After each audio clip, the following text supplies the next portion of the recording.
There are two different stories told about this same land, two different histories, almost as if there were two Egypts. This ancient land has always partaken of a dual nature. The public face of Egypt is known the world over and told in every history book. But there is another side of Egypt that is not so widely known. Egypt is also a land of secrets. Another history, a secret history, tells of Egypt as the inheritor of deep wisdom and magical ability from an even earlier culture. It is the account of the Egyptians themselves. This alternate history is echoed by parallel accounts from the myth and history of other ancient cultures, as well as myriad secret societies and occult sources. The remarkable number of parallels in these stories provides a unique window into this other Egypt. In this series, we will take a look at the shadowy history and magical practices of this other Egypt. Egypt as the keeper of secrets, the land of riddles, the birthplace of magic, and the home of the mystery schools.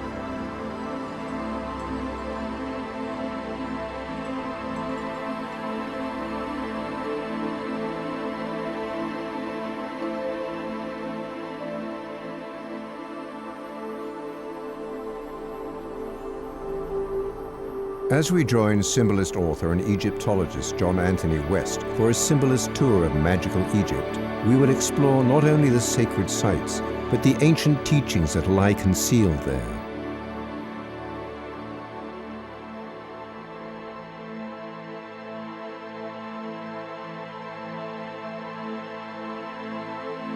We will see the ancient mysteries through a decoding lens, a cipher that brings the lost magic to life and returns to humanity the teachings and magic of our ancestors. I think it would be possible to say that Egypt regarded the entire universe as a gigantic act of magic, the transformation of consciousness into the material universe.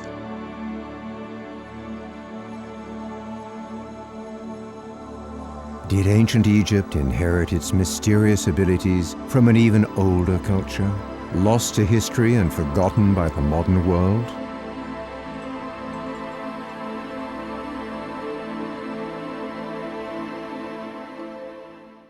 A lost tale, hidden in the stones.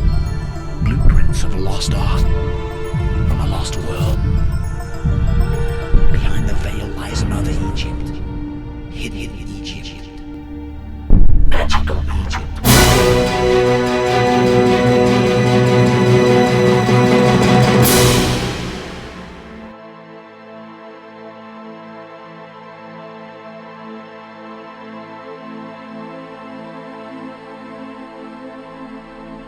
Although Western civilization is generally considered to be the product of Greek and Roman culture, the Greeks and Romans both acknowledge ancient Egypt as the source of great ancient wisdom. A mysterious land of riddles whose secrets were considered the highest prize to some of the greatest minds in history.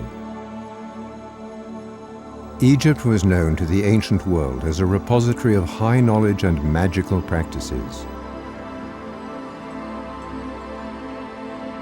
These universal secrets were contained and kept alive in the mystery schools. The teachings and magical ability they imparted were held in the highest secrecy and reverence. Entrance to the temples that held the secrets was tightly restricted. They were the domain of royalty, priests, and privileged initiates. Forefathers of modern thought, such as Pythagoras, Plato, and others, tell of waiting more than 20 years preparing before acceptance into the mystery schools. The secret teachings were known as esoteric or occult or symbolist teachings and were held to contain the secrets of the universe and the keys to great magic. Those who were allowed to receive the mysteries often went on to join a who's who of historical movers and shakers. Pythagoras, Plato, Aristotle, Galileo, Copernicus, Da Vinci, Kepler, Isaac Newton, Napoleon. They were rewarded for their pursuit of the ancient wisdom with not just knowledge, but a new way of thinking that allowed them to write their names in human history. Hermeticism and the writings from the Hermetica were held to be the Western retelling of the wisdom from the mystery schools.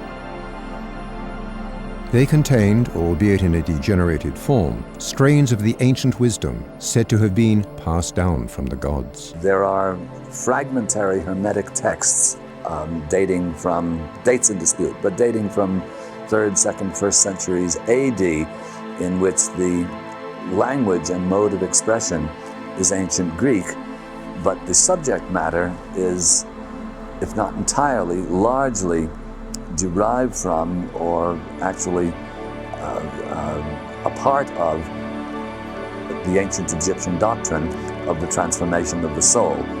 This is the basis of the Hermetic belief, and it then proliferates into those various disciplines, is practiced in one form or another throughout Islam, percolates up into Western Europe in the Italian Renaissance, and then occupies much of the minds and hearts and studies of major Renaissance figures, up to and including Isaac Newton, who actually spent much more time of his life studying alchemy and number symbolism than he did studying what would now be modern science. This is an acknowledged fact that is seldom acknowledged by modern scientists. But as a matter of fact, Newton might be called not one of the last, certainly, but one of the most eminent of the Hermeticists. Although today, in much of the Western academic world, the symbolist interpretation of ancient Egypt is vigorously opposed, in its ancestral form it was the object of great fascination, and in some cases obsession, with some of the greatest minds and forces in human history.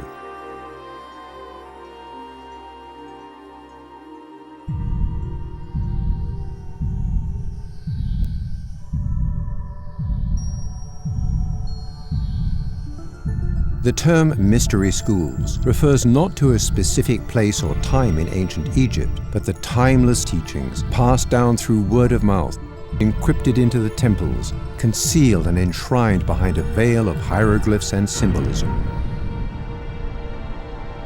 What secrets were held in the mystery schools that made them so important, so sought after? One of the secrets was an alternate history of human past that is cyclical.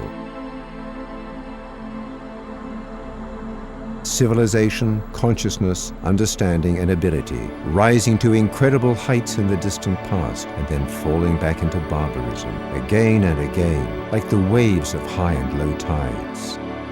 This story has resonance in all cultures in the stories of the flood or the periodic catastrophes from many ancient myths. In this alternative model of our past, a vast accumulation of knowledge and ability was inherited from previous epochs. A legacy of high wisdom from an incredibly distant past is the source of the mysteriously powerful and unexplained accomplishments of the ancients. Accomplishments which, even by today's standards, seem in scope and operation to be nothing short of feats of magic.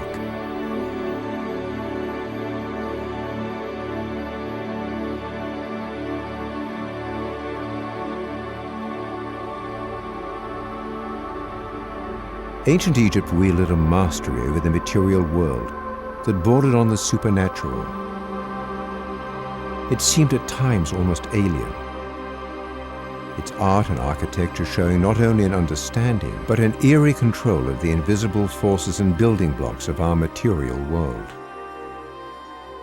Rightly considered powerful and dangerous tool, it was guarded with the utmost secrecy. Some priests accepted death before divulging the secrets to conquering Roman usurper pharaohs. Where did they learn the science behind these incredible acts? And stranger still, how could these abilities just appear, seemingly complete, at the very beginnings of Egyptian history? Where did the knowledge come from? The Egyptians, both ancient and modern, remain curiously silent on this topic. Egypt seems to have started out at its height and gradually declined, like a copy of a copy of a copy. Over the centuries, the mysteries held a little less with each successive retelling. In an attempt to guard the magic from abuse at the hands of the profane public, the mystery schools went into hiding.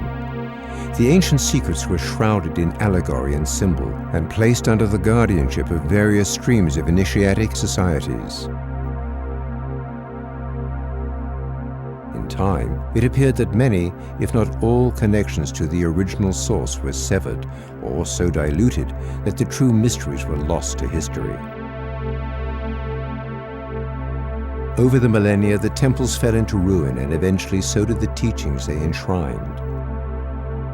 All hope of reconnection to the wisdom of the past seemed lost.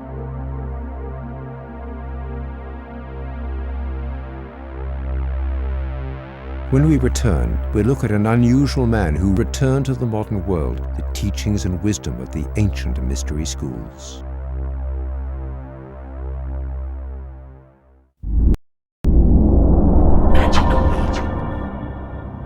The secrets of the mystery schools seemed lost to history when in 1937 a most unusual man again reopened a window into this culture and the magical technology that was its legacy.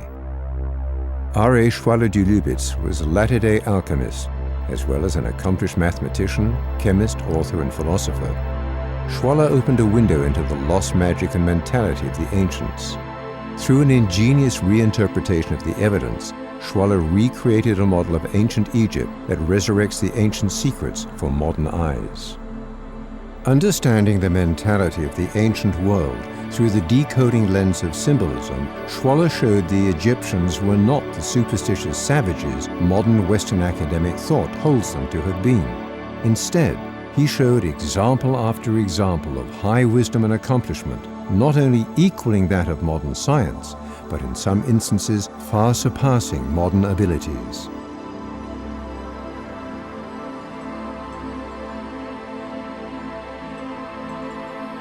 The key that unlocked the ancient veil lie in a slight change in perspective, of mindset.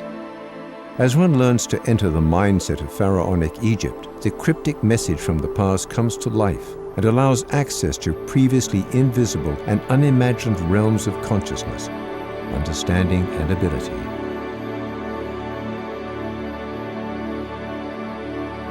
The crux of the old teachings was contained and transmitted through what Schwaller called sacred science. Sacred science was the original unified source of the myriad streams of modern mysticism, occultism, esotericism, and magical disciplines that exist today. It is also the unified source for such diverse contemporary sciences as chemistry, physical science, philosophy, medicine, astronomy, geometry, architecture, music, and mathematics. Through the linchpin of sacred sciences, Schwaller not only showed an original unity of the material sciences, but even shed new light on such shadowy subjects as the tarot, astrology, and many, many other forms of magic.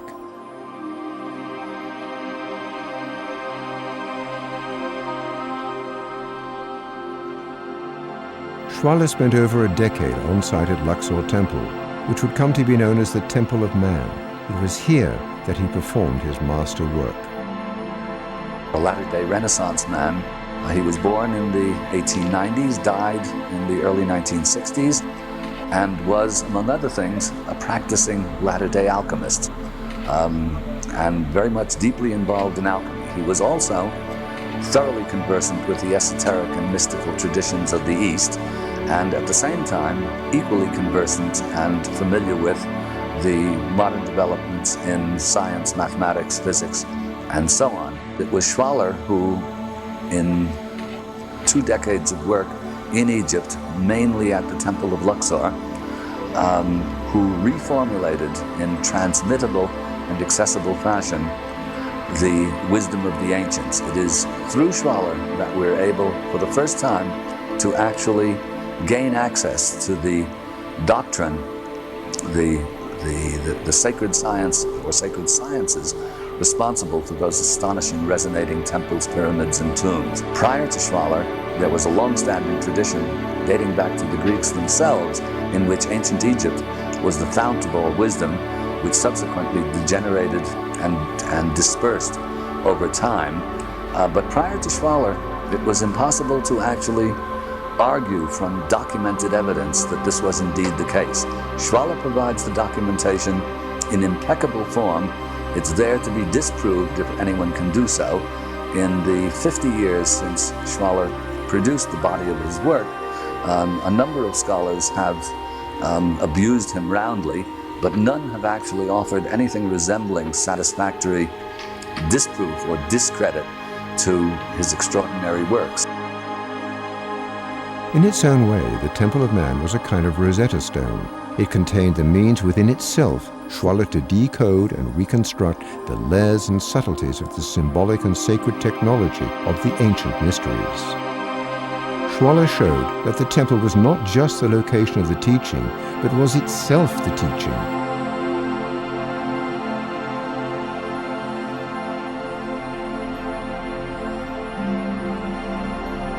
Its hieroglyphics and harmonic proportions contained a catalogue of the occult laws, sacred geometry, and archetypal forces that combined to make the universe, at its culmination, living man.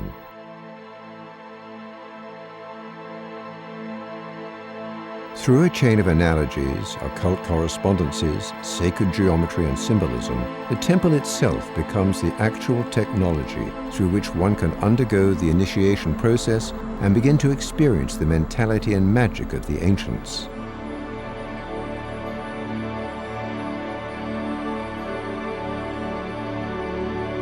The temple echoes and amplifies the great arcanum, as above, so below. Man and the cosmos can be seen to be magically analogous, governed by the same rules of sacred geometry, each an octave of the other.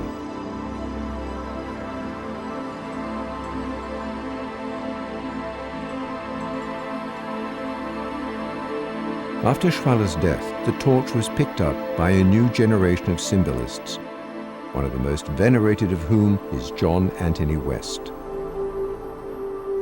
West brought the obscure French work to the public eye in the symbolist classic Serpent in the Sky. West not only rekindled Schwaller's revelations, but built upon them in a manner that acted like a fulcrum, upsetting the Stoic worlds of archaeology, theology, and science. When Serpent was published, shockwaves erupted as evidence that lay in full view of all at the very site of the Great Sphinx exploded.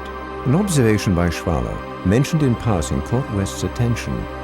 Schwaller noticed and recorded the fact that vertical fissures cut deep into the walls of the Sphinx enclosure. These vertical fissures were unmistakable signs of precipitation-induced erosion. They were the telltale sign of exposure to years and years of rain. But it hasn't rained to any considerable extent in the Sahara Desert since before the Ice Age. It seems to suggest that the Sphinx was there prior to those catastrophic events that put the rest of the civilization down. West enlisted the help of geologist Robert Schoch to present a revised model of Egyptian history based on geological data, including the evidence that suggests that this man-made structure shows signs of exposure to weather conditions that haven't been present since the harsh end of the last ice age. Could this be proof that the Sphinx, or at least the Sphinx enclosure, was the product of an even older civilization, predating the catastrophic events at the end of the last ice age?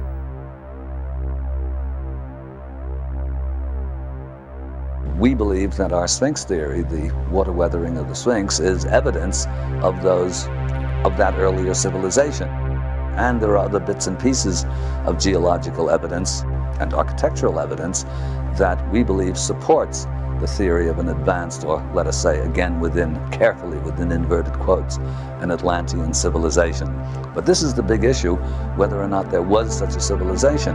We have, of course, on the textual side, we have Plato's account of Atlantis that supposedly came to him from his grandfather Solon, who himself got it from an Egyptian priest. This would be somewhere around 6th or 7th centuries BC, somewhere that kind of area.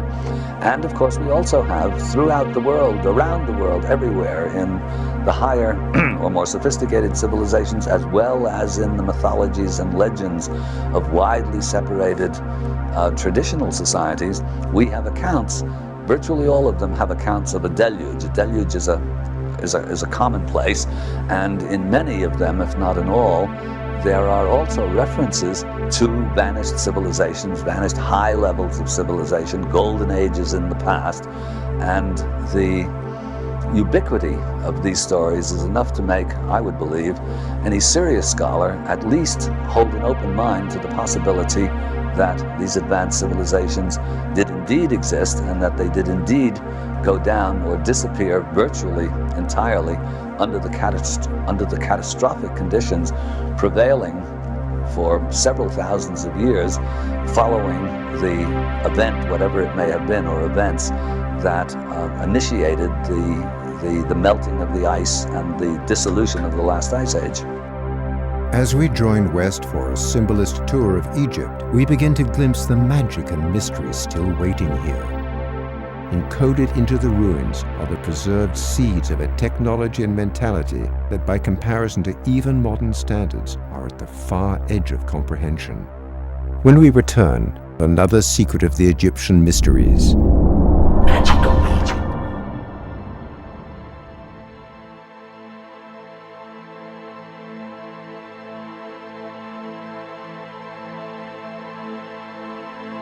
One of the most famous of the students of the mystery schools is the legendary Pythagoras. Pythagoras waited and prepared for 20 years before his initiation into this science of the invisible. He went on to start a revolution in thinking when he revealed to the profane world another secret of the Egyptian mysteries. In the simple and irrefutable science of geometry lie the secrets of the universe and of life itself.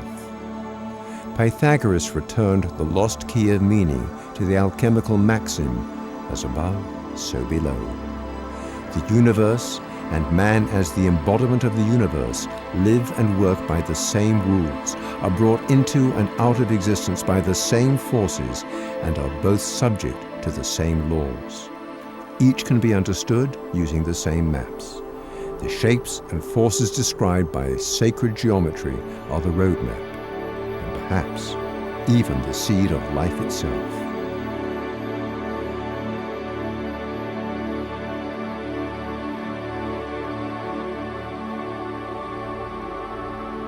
In the design of the Temple of Karnak, we observed firsthand the sacred geometry that was the source of Pythagoras' inspiration. The invisible science of the ancients was preserved and at the same time veiled behind the symbolism and measure of the temple. The temple itself was the embodiment of the ancient teaching of the mystery schools. Its living walls enshrine and forever teach an understanding of the deep secrets of creation. Its sacred geometry enshrines and mirrors the fundamental geometric laws that are the working schematics of the creator universe and life within it. The temple is consecrated to Amun the Invisible, the animator of form, the breath of life across the waters. The temple is the house of Amun.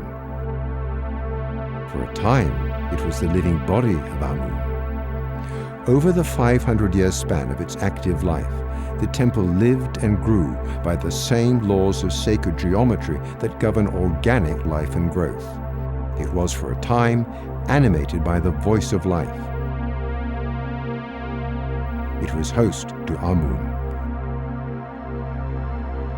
The temple incorporates an archetypal or natural geometry that lies behind all of life. This geometry is the result of a mysterious number pattern that occurs throughout nature, known to the modern world as the Fibonacci series. The invisible voice of life shows itself in the material world through an interplay of numbers and form. These primal archetypal forms are the template and seeds of life. The sacred geometry expressed in the Fibonacci series allows us to clearly see this invisible other world that is the mysterious source of life.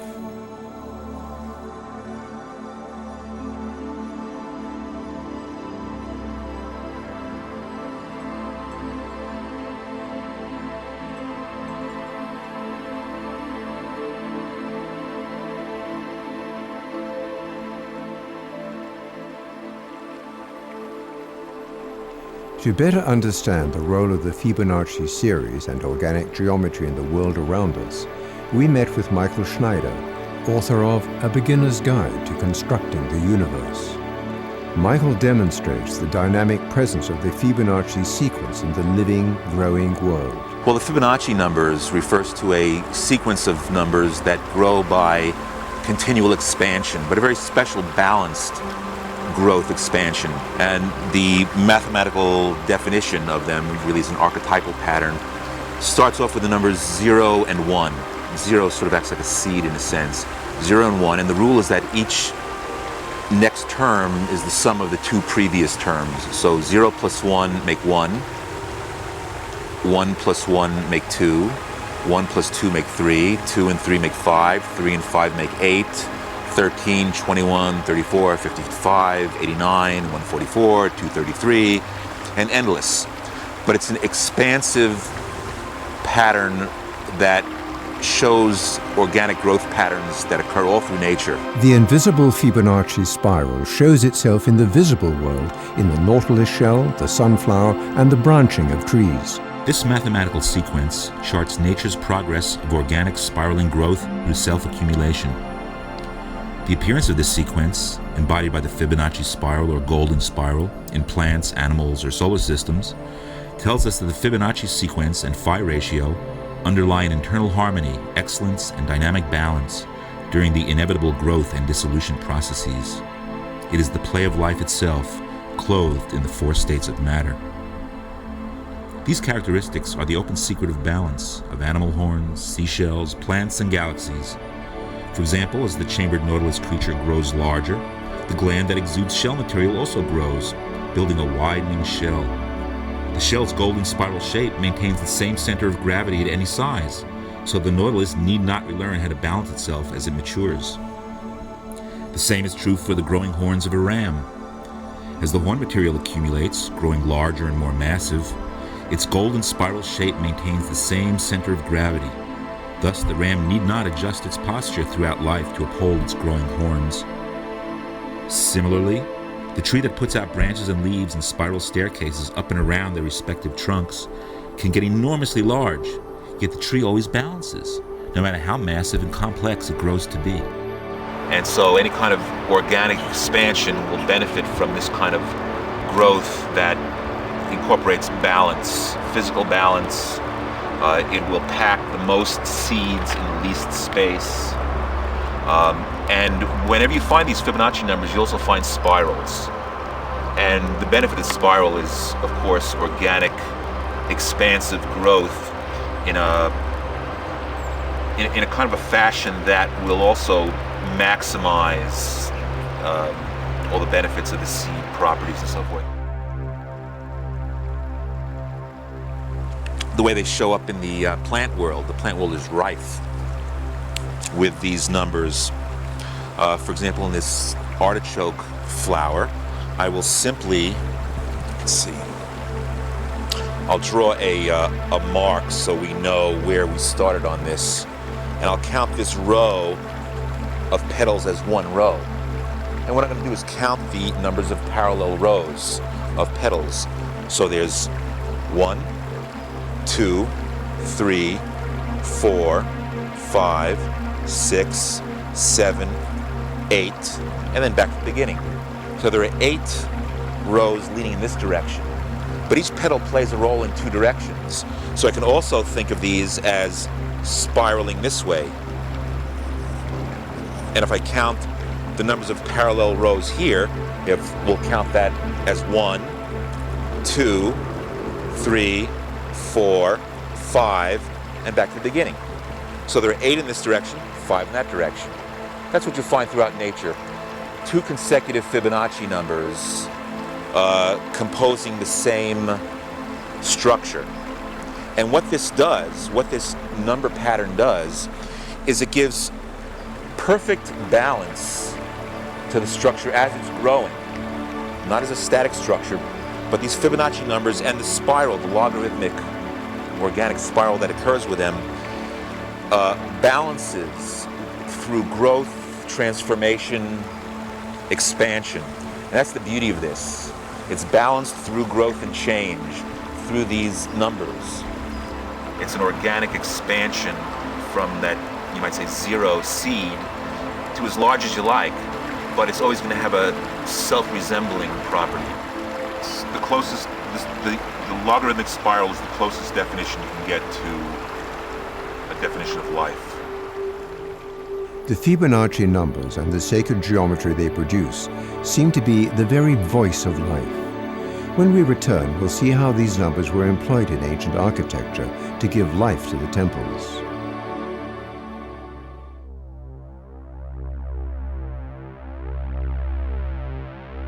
As House of Life, consecrated to organic growth and the living world, it is difficult to imagine a more perfect template for the design of Karnak than those patterns governing and animating life itself.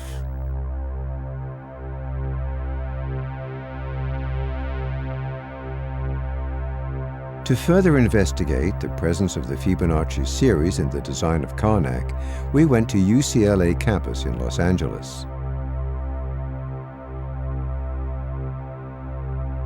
We found a very rare print of a book containing architectural studies of sacred geometry and harmonic design in the temples and monoliths of ancient Egypt.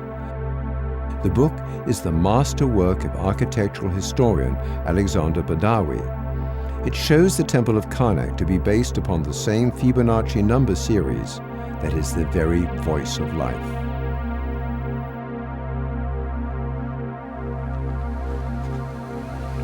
Yes, well, in this book of harmonic design, Alexander Badawi, art historian and architectural historian, Egyptologist, determines that in the great temple of Karnak and just about everywhere else in Egypt, very sophisticated harmonic design is what's responsible for the temples, and it is that harmonic design that is in turn responsible for the effect these temples produce. In Karnak in particular, the Fibonacci series is employed in a variety of sophisticated and different ways, and the Fibonacci series in particular is related to the golden section and to the processes of organic growth.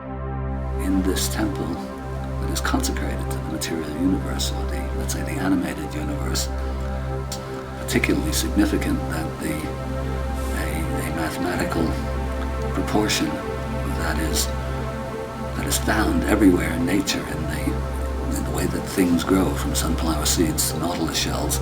This Fibonacci series should be employed to determine the various proportions of the temple itself. Where are those numbers here? As the temple expands from the original seed, each new stage of growth progresses according to the next increment of the Fibonacci series. 34, 55, 89, 144, 233, 377. These are the numbers, the ascending numbers of the Fibonacci series.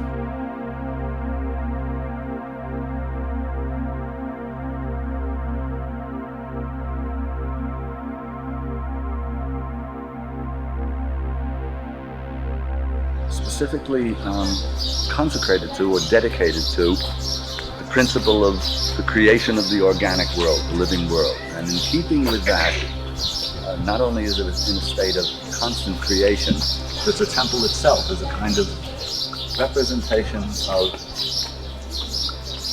ideal but even actual organic growth. The temple is consecrated to Amun in his role of animator of form, of the breath or the spirit of life across the waters.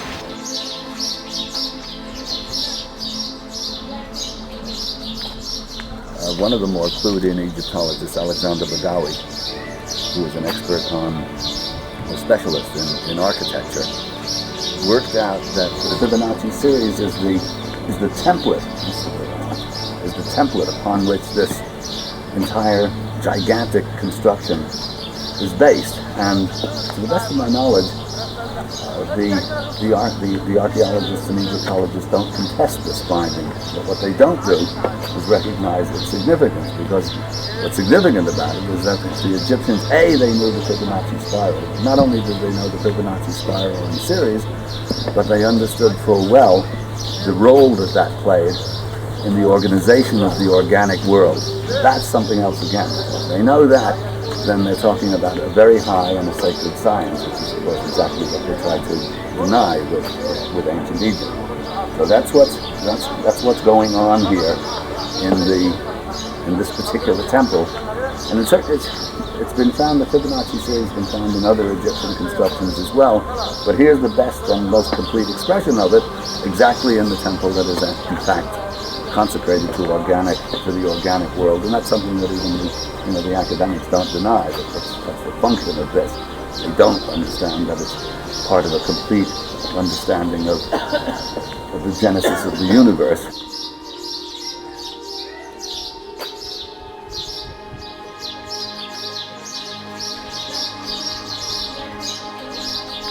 Like so many things, it was known in deep antiquity, but particularly when you see Fibonacci spiral associated with a gigantic temple that is consecrated to the principle of organic growth, it becomes very interesting.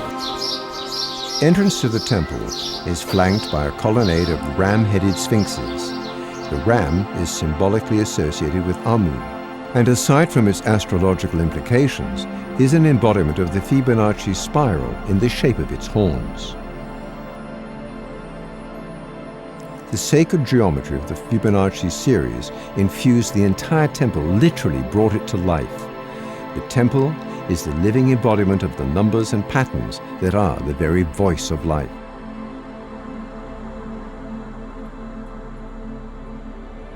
The harmonic design acted as a kind of template, affecting us, changing us, inspiring us, bridging the gap between the archetypal and physical worlds, bringing us into the mindset appropriate to commune with the deity or netta to which the temple was consecrated.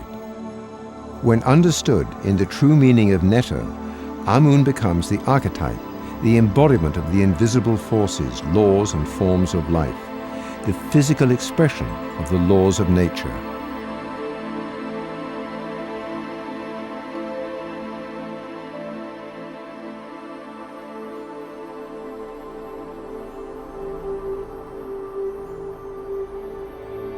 Rudolf Steiner, an influential modern mystic from the turn of the century, provides an insight into the thinking and sophistication of the ancients through a thought exercise. Hold a seed in one hand and a stone of similar size in the other. Look at them both and try to visualize how they are the same and how they are different. When the breakthrough occurs, we suddenly see into a higher dimension, the fourth dimension of growth. All living things live in an additional dimension of growth, expansion, and organic change over time. As the living representation of the forces of life, the Temple of Karnak was itself alive. It existed in at least 4 dimensions. In a stunning but not isolated example of 4D architecture, the temple itself not only grew, but grew in accordance with natural law. It was for a time host to Amun. It was animated by the wave of life, continuous construction passed down through the centuries like a torch from one generation to the next.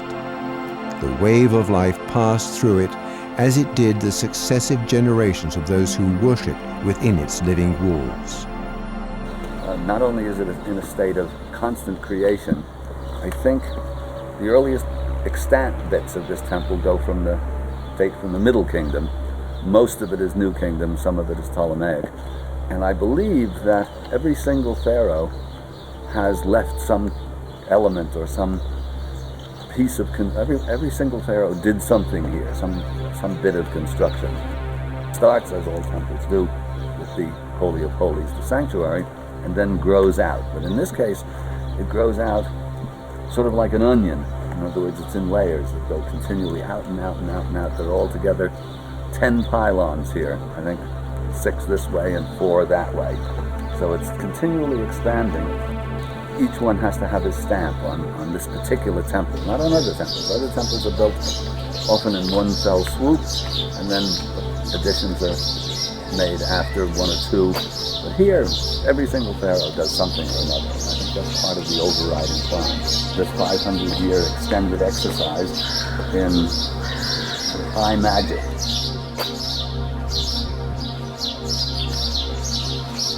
Karnak was a 500-year extended exercise in high magic.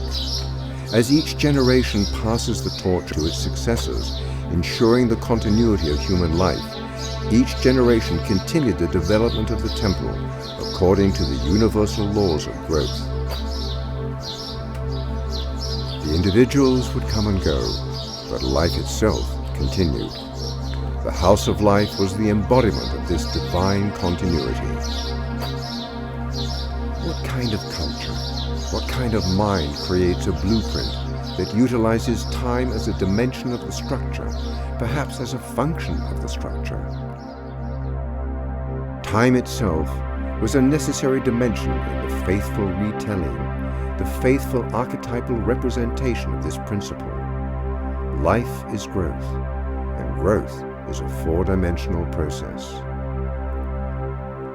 It was said that Egypt was made in the image of heaven, as above, so below.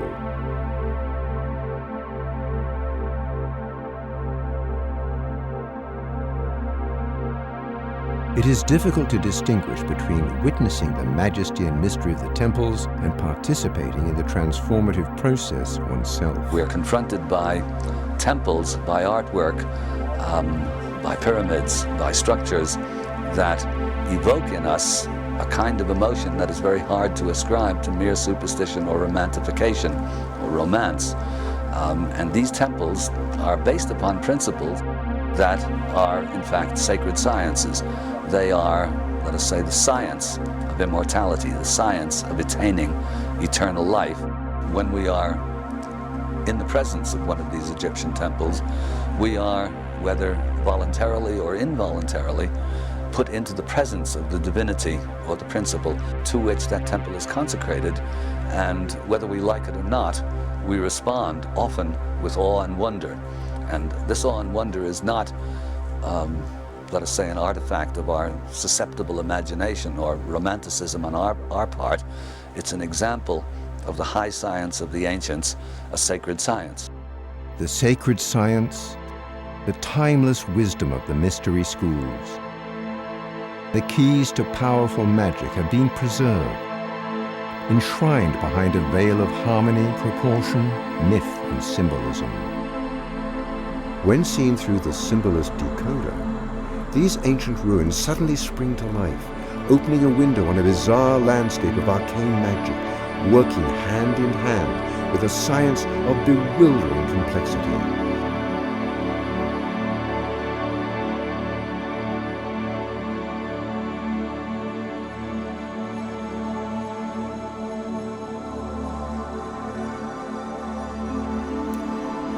Was the high science of the ancients an inheritance from an even earlier civilization?